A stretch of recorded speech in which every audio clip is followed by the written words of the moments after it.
रां मोनैनि थाखाय नङा माबा मोनसे अनसुंथाइ मोनैनि थाखाय नङा गथ'फोर जोलैखौ आं दिनै नागारनाया जोंहा दे जाथि हिसाबै थांनानै थालांनांगौ इयुन जेनेरेसनफ्रा आरो जाखिनि बाथ्रा होदोंमोन बुंनो थाङोबाथ' साफ्रोमबो बर' माहारियानो जाम्बा जाम्बिहाय मोनथिजोब्बाय सोमावसारनि माखासे आखुथाय बेथ' गिबियावबो होनबोदोंमोन आं बड'लेण्ड मोनाब्ला आं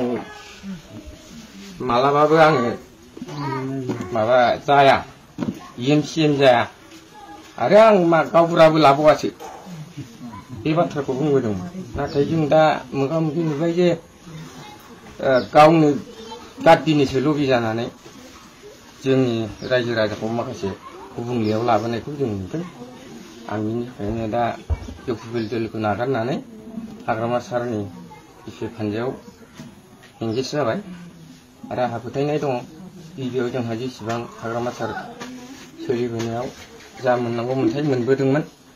नाथाय जों दा अफिस टफिस खाराब्लाबो जों मिन्थिनो मोनदों खोनाबोबायबो नुबायबो माखासे जोंहा मोनखानाय बुस्थुफ्रानो गोमालांनोसो थांगासिनो दं बेखौ जोङो नुगासिनो दं दा बेफोरखौ नुनानै आङो बिदिब्ला जोंनि जाथिया मारैहाय थांनानै थालांगोन बेखौ सिन्था धारा खालामनानै आङो गोसो दोलोखौ नागारनानै दा हाग्रामा सारनि बिपि फानजायाव आं जयेन जानाय जाबाय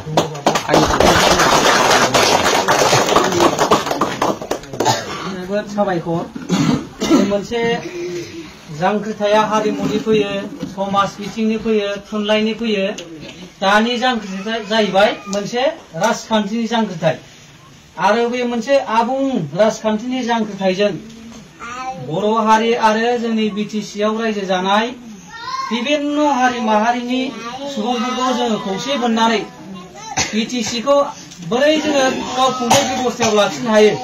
बे मोनसे आबुं मोनसे राजखान्थिनि जांख्रिथाय दा बिथाङा जोबोद मोजां स्टेटमेन्ट होदों बिथाङा गाव व्यक्तिगत लाबालाबनि थाखाय दिनै BTF आव जयेन जायाखै बे जोंहा स्पष्ट जाबाय माखासे हारिनि सेन्टिमेन्टआ बिथांनाव हाबदों बेखौ बिथांनि बिबुंथिनि गेजेरजों जोङो रोखायै जाबाय फैबाय थानाय समाव गासिबो जोङो बर' हारि आरो गासैबो हारियानो बे सेन्टिमेन्टजों BTF नि जानानै खामानि मावलांगोन बेखौ मिजिंथिनाय जाबाय